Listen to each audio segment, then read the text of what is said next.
It can also be shown from them that the hope of future happiness must be caused in us through grace. For the love which is towards others proceeds in a man from the love of a man towards himself, inasmuch as a man regards his friend as towards himself.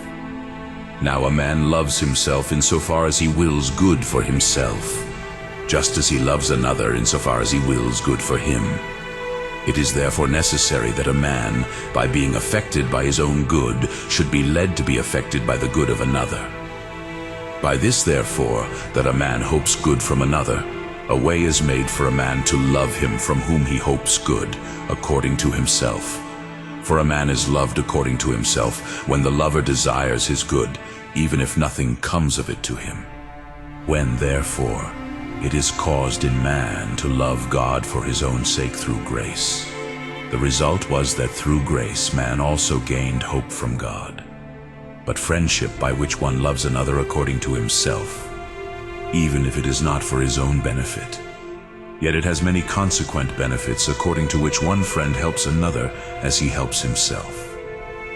Hence it is necessary that when a man loves another and knows that he is loved by him, that he should have hope of him. And by grace the beloved of God is constituted in this way, according to the affection of charity, which is also instructed by faith that he is pre-loved by God, according to what is said in 1 John 4:10. In this is love, not as if we loved God, but because he first loved us. It therefore follows from the gift of grace that man has hope in God. From this it is also clear that just as hope is man's preparation for the true love of God, so conversely man is strengthened in hope by love. Further, in everything a desire is caused to be united with his beloved as far as possible. And this is why it is most delightful to live with friends. If therefore by grace a man is constituted a lover of God, it is necessary that a desire for union with God should be caused in him as far as is possible. But faith which is caused by grace declares that man's union with God is possible according to the perfect fruition in which happiness consists. Therefore the desire of this fruition in man results from the love of God. But the desire for something disturbs the soul of the desirer unless there is hope of attaining it.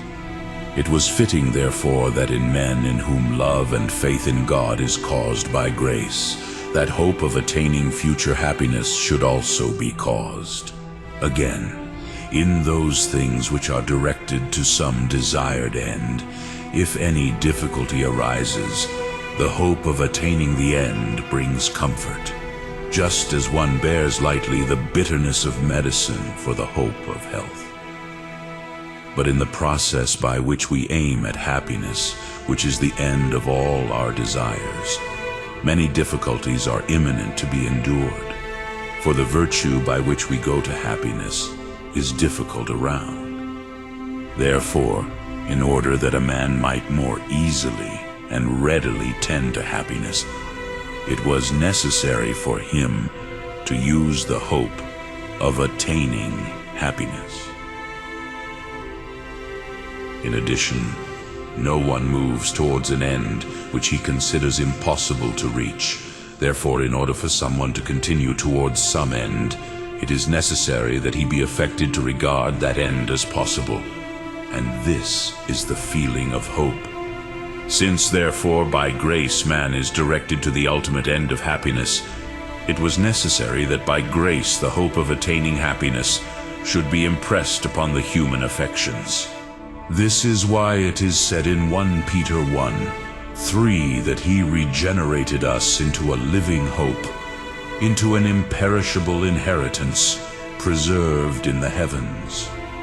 And Romans 8:24 it is said, we are saved by hope.